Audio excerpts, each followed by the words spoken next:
Herkese günaydın. Yine bir Türkiye Cumhuriyet Merkez Bankası faiz karar haftası. Bu hafta nispeten daha sakin geçeceğe benziyor. Çünkü Cumhurbaşkanı'ndan son zamanlarda faiz kararı ile ilgili pek bir açıklama duymuyoruz. Tabii bu duymayacağımız anlamına gelmiyor. Önümüzdeki günlerde Cumhurbaşkanı'nı takip etmeye devam edeceğiz. Bir süredir dolar endeksinin analizini yapmayı bırakmıştık. Çünkü şurada yatay bir bant içindeydi. Çok fazla bir hareket yoktu. O yüzden çok fazla da gerek duymuyordum açıkçası.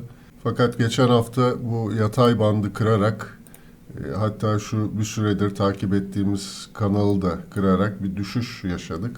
Bu aynı zamanda bizim dolar Türk lirasında da saat 6'dan sonra gelen satışların olduğu gün dolar endeksinde de bir satış yaşandı. Şimdi geçen hafta bazı yorumcular bunu dolar Türk lirasındaki satışı dolar endeksinden kaynaklandığını söylemişler. Fakat şunu görmek lazım. Dolar endeksindeki satışlar, şöyle yakınlaştıralım biraz grafiği, saat 4 sularında başladı. 4 barında, bakın şu 4 mumunda satışlar hızlanmaya başladı. Dolar Türk lirasında ise satışlar ancak saat 6 mumunda gelebildi. Dolayısıyla bu satışların hani dolar endeksine bağlanması çok doğru değil. Tüm gün sadece şu gördüğünüz mum kadar tepki verdi dolar endeksinin düşüşüne. Bu daha sonra artık birileri burada bankalar kapanıp alış satış farkları açıldıktan sonra satış yapmayı tercih ettiler. İlginç tabii. Ama bunu bir göstermek istedim. Şimdi dolar Türk lirasının grafiğine dönecek olursak şurada bir yeşil alanımız vardı bizim, hatırlarsınız, bu Aralık ayından gelen bir bölge. Geçen hafta bir 13.10'lara doğru satışlar gelse de tekrar hızlıca bu bölgeye geri döndük. Fakat tabii şu an için bir düşen tepeler durumu var. Bu da düşen dipleri getirecektir. Dolayısıyla şu alanın aşağı yönlü kırılması bir önceki dibin altında yeni bir dip oluşacağının sinyalini bize veriyor. Merkez Bankası'nın da faizi sabit tutma ihtimalini düşünecek olursak burada bir 12.75'lere doğru satış görmek bu hafta içinde şaşırtıcı olmaz. İşte burası karar aşaması olacak. 12.75 kırılıp 11.60'lara doğru satışlar gelecek mi? Bunu takip edeceğiz bu hafta. Yukarıda ise 13.90 önemli bir direnç bölgemiz olarak önemini koruyor. Açıkçası bu ay faiz indirimlerine ara verip önümüzdeki süreçte de bu Birleşik Arap Emirlikleri'nin yatırım fonuyla bir anlaşma yapılarak doları 13.90 altında tutmaya devam edeceklerini, en azından bunun için çabalayacaklarını düşünüyorum.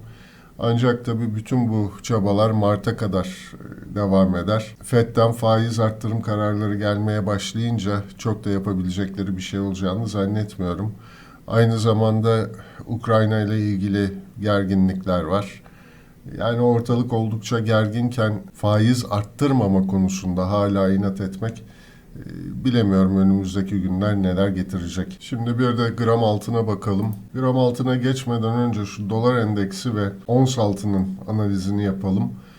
Dolar endeksi, şurada gördüğünüz kırmızı bir kanal desteğimiz vardı. Bunun altı üstü şu an bir karar aşamasında. Açıkçası aşağıda 95 kırıldığı takdirde dolar endeksinde satışlar derinleşebilir.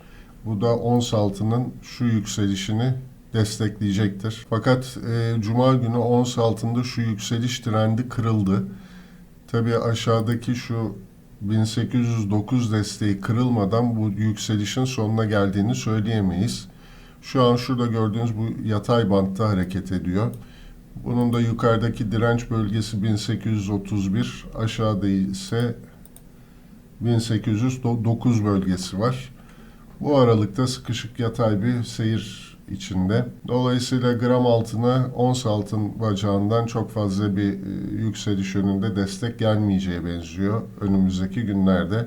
Bu tabii ayın 26'sında FED kararına kadar böyle devam edecektir. FED'den gelen açıklamalara göre ons altında yön bulacaktır kendine. Şimdi de gram altın grafiğini açalım. Aslında gram altında da çok fazla bir değişiklik yok. Gene bu Aralık ayından gelen dolar Türk lirasındaki o yeşil bölge içerisinde hareket ediyor. Yukarıda 800 direncimiz var. Aşağıda da 768 destek bölgesi. Burada önemli olan 746'nın kırılmaması. 746 kırılacak olursa dolar Türk lirasındaki 11.60 düşüşüne benzer bir düşüş yaşarız burada da. Bunun için de ilk destek bölgemiz 730-717 aralığı olacaktır. Yukarıda da 800 ve 817 direnç bölgelerimiz korunmaya devam ediyor. Şu anda her iki piyasada dolar Türk lirası ve gram altın yatayda sıkışık bir seyir izliyor. Bu iki hafta önemli olacak yön açısından. Önce Türkiye Cumhuriyet Merkez Bankası'nı takip edeceğiz. Arkasından da FED kararları ile birlikte yönümüz netleşeceğini tahmin ediyorum. Evet, bugünlük de bu kadar diyelim. Tekrar görüşmek üzere, hoşça kalın.